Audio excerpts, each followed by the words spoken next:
সহজ টেকনিকে job math প্রশ্নে লেখা আছে, যদি 3 জন পুরুষ বা 5 জন বালক একটি কাজ 20 দিনে করতে পারে, তবে 4 জন পুরুষ ও 10 জন বালক ওই কাজটি কত দিনে করতে পারবে। যদি প্রথমে আলাদা আলাদা কাজের সময় দেওয়া থাকে বা এবং যদি পরে একত্রে কাজটি শেষ করতে বলে, তাহলে আমরা এই অঙ্কটি সহজে সমাধান করার জন্য ছোট্ট একটি সূত্র অ্যাপ্লাই করতে পারি, যেটা চাকরির পরীক্ষার জন্য খুবই সহায়ক, অল্প সময় দ্রুত অ্যান্সার করা।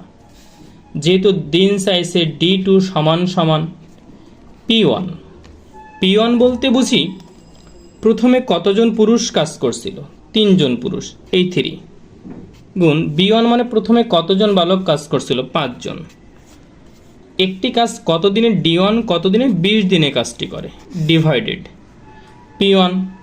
কতজন পুরুষ প্রথমে কাজ করছিল, 3 জন, গুণ B2 কতজন বালক দ্বিতীয়বারে কাজ করবে, 10 জন।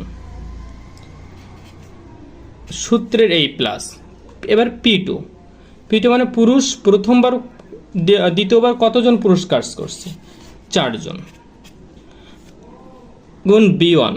প্রথমবার কতজন বালক, 5 জন বালক, গুণ 5,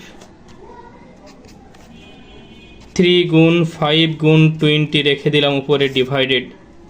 3 10 কে 30, এই প্লাস 4 5 20, 3 গুণ 5 গুণ 20 ডিভাইডেড 30 20 50, 0 0 কেটে যায়, 5 5 কেটে দেওয়া যায়, 3 দুগুণে 6, অতএব তাদের সময় লাগবে হচ্ছে